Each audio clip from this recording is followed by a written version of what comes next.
Wesh l'équipe. Aujourd'hui, comme promis, le Zafira Elite 7 CDTI, nous sommes avec FleckPerf. Nous allons donc supprimer informatiquement Van EGR et le FAP. Demain, on fera une intervention physique sur le FAP pour enrayer cette histoire et ces problèmes qui reviennent, qui sont récurrents sur le Zafira, donc Elite 7 CDTI. Donc je répète, FleckPerf les gars, je vais vous mettre les liens dans ma description parce qu'on fait aussi un stage 1 et on va faire gagner à peu près 30 chevaux à la voiture. Ce n'est pas rien. Pour un prix de Noël qui est de 300 €, donc ça comprend des fapages, on supprime la vanne EGR et on fait gagner les 30 chevaux à la voiture. Bien entendu, pour faire un stage 1, il faut une voiture très saine avec un suivi d'entretien. Donc là, c'est le cas de ma voiture, turbo et embrayage en très très bon état.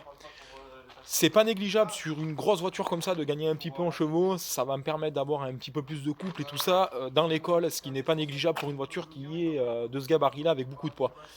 Donc là, je vais aller vous filmer ce qu'il est en train de faire, je vais vous mettre une bande de son et je vais vous mettre tous les liens dans la description pour pouvoir le retrouver.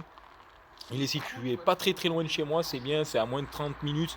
Donc ce qui est bien, c'est que je vais pouvoir le revoir éventuellement si un jour je rachète un gros mazout ou une BM. Allez, c'est parti, on va regarder ça.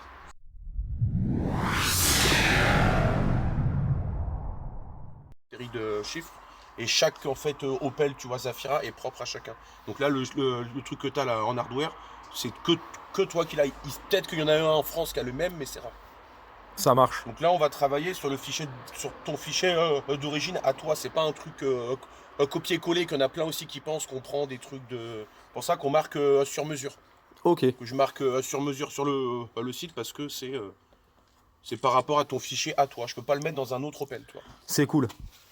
Bah, sinon, si tu mets un fichier d'un autre ou quoi, après, elle démarre plus. Hein, elle est plantée et après, la bagnole en panne. Hein. Ben ça c'est bon à savoir. Et c'est bien de Euh, le préciser du coup parce que c'est pour pour ceux qui ça vont que les regarder gens la ils vidéo. marquent sur mesure. D'accord. C'est des marques, le plus connu c'est Bosch, c'est là où c'est le plus répandu, toi. C'est une marque un peu compliquée, c'est Denso, c'est une marque, c'est chinois ou japonais. C'est un peu plus rare, un peu plus compliqué, c'est un peu plus chiant, quoi. Voilà. Pour ça que maintenant que t'as ces problèmes de panne, etc., de trucs, c'est parce que lui il est capricieux. Et informatiquement il est un peu chiant, quoi, tu vois. Ok. Un Bosch, t'as pas de problème. Enfin, si, t'as des pannes, hein, mais c'est plus simple à reprogrammer, à faire, à régler, tout ça. C'est plus.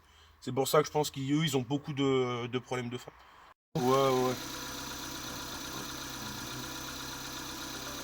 Ça m'a géré le fond d'écran de lui aussi, c'est bizarre. Il va commencer.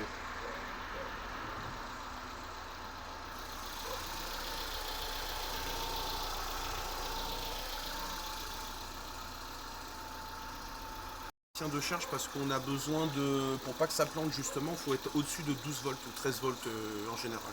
Donc c'est pour ça qu'on a mis les câbles sur la 206. Ok, donc ça faut que ce soit constant en fait. C'est ça, pour que ça ait en voltage, que tu sois stable. Voilà, Ok. pour pas qu'il y ait de crash ou de plantage. Voilà. Ben, voilà pourquoi en fait elles sont raccordées quoi, tout simplement par pince. Là on est à 11 voilà, et ça monte 11%.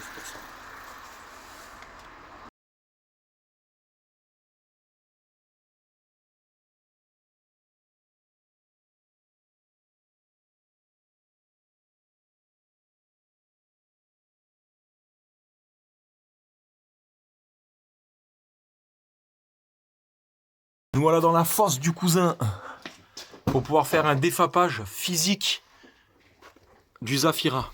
Donc il va falloir intervenir ici. Donc ici c'est le catalyseur. Alors vous comprenez bien pourquoi aujourd'hui j'en arrive à ce stade-là.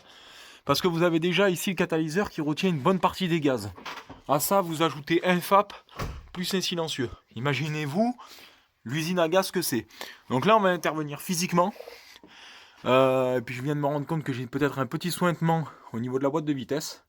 Donc vu qu'on va faire l'embrayage dans pas longtemps, ce sera bien de faire une intervention physique aussi sur la boîte de vitesse. Peut-être un joint, ou peut-être même une petite vidange, ça y ferait pas trop de mal. Bref, il nous faut démonter ces trois ici. Donc là, je vais y mettre du D40 pour que ça puisse agir un petit peu. Ces deux-là. Les sondes. Donc ici, sonde à oxygène, sonde FAP. C'est la sonde lambda, alors je me rappelle plus c'est laquelle exactement, c'est celle qui est là.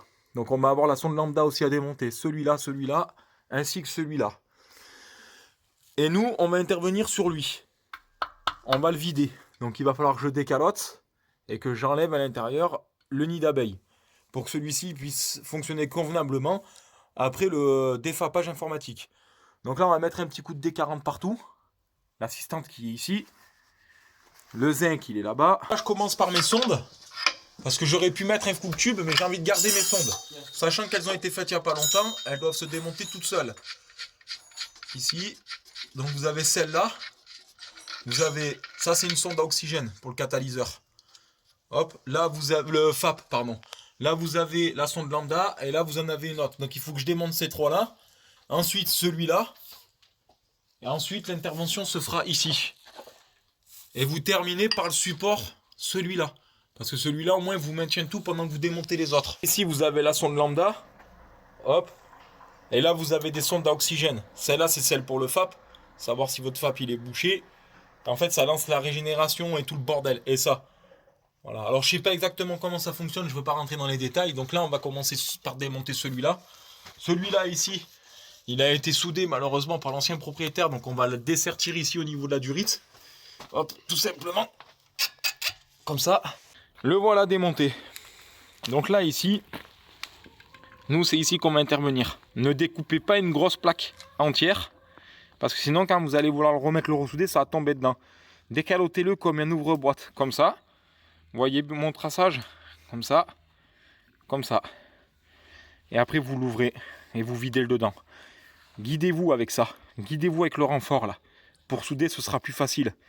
Venez au plus près des soudures. Pour souder, ce sera plus facile. Ce qu'il est nécessaire d'utiliser quand vous défapez, les fumées qui sont dedans sont très toxiques, ce sont des particules fines. N'oubliez pas d'utiliser un masque, c'est au moins un minimum de ce type-là. Là, je vais le décaloter. Une fois que c'est décaloté, on vous reprend. Vous voyez? Ici, il y a des plages. Alors, c'est pas tous les FAP qui sont comme ça. Et là, vous avez des plages.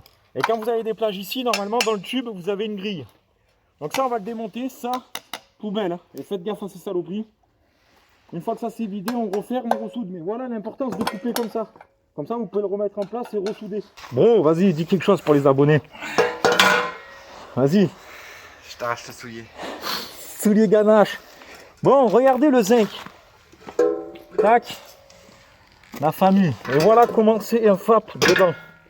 Donc moi, il était propre. Hein. On arrive à voir à travers même, quand on le met. Alors, il faut savoir que les alvéoles ici, elles tombent pas face à face. Même si vous voyez le jour, là, vous le voyez. Elles tombent pas toutes face à face. Donc voilà.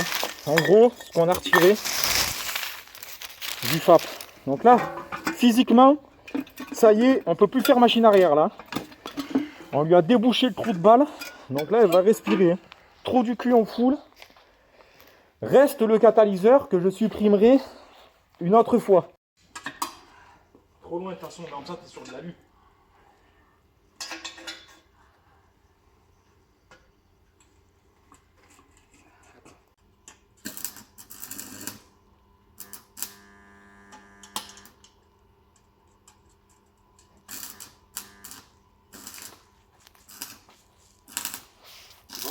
Moi, en même temps, je ferme mes yeux, les gars. Hein, parce que... Voilà. Fini. Il n'y a plus qu'à enlever de la matière là. Parce que j'ai mis une petite frite et je perçais. Je perçais avec les baguettes. Pourtant, j'ai pris du petit. Hein. Voilà, c'est fini. Alors, c'est pas tip top, mais je m'en fous. Je connais le gars du contrôle technique. Alors, mon zinc, est-ce qu'il est soudeur ou pas le Zinoc? Non, pas du tout. Ah bon? C'est pas joli ça? Ah là, le contrôle technique, il va faire une drôle de gueule. Il va me dire c'est quoi ça? Heureusement qu'on l'a mis vers le haut. Alors les gars, je suis pas soudeur. Cassez-moi pas la tête les soudeurs, les gars, je vous aime bien. C'est votre métier, ça c'est pas le mien.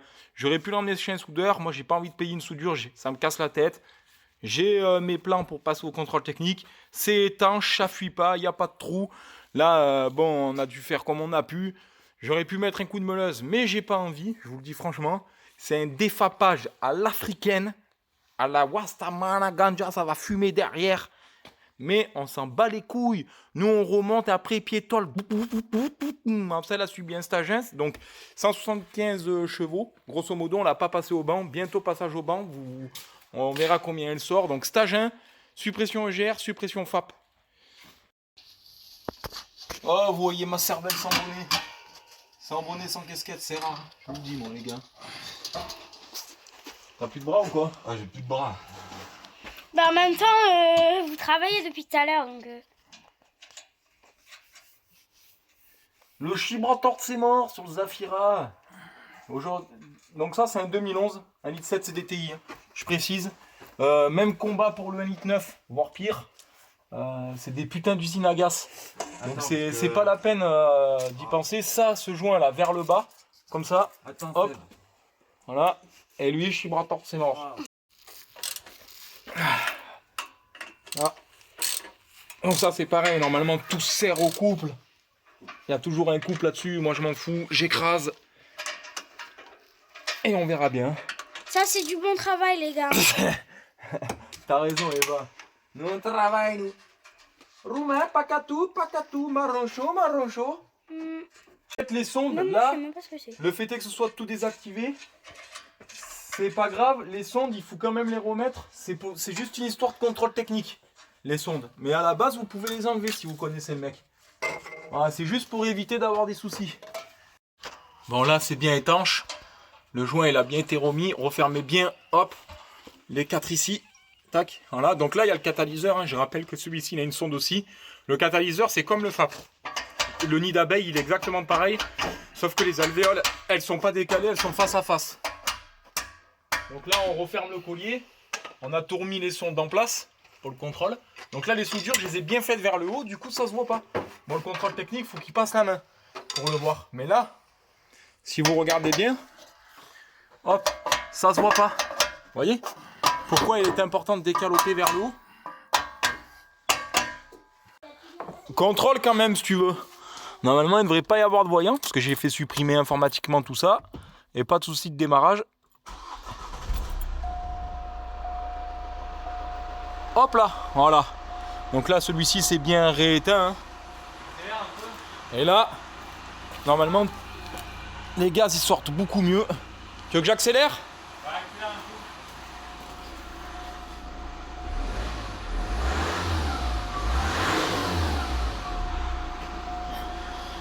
Et voilà, opération terminée. Par contre, maintenant, ça fume bien noir. C'est normal, parce que vu qu'il y a eu la reprog et tout ça... Non, accélère pas. Mais maintenant, il y a tout qui sort, quoi. C'est bien étanche. Dessous, normalement...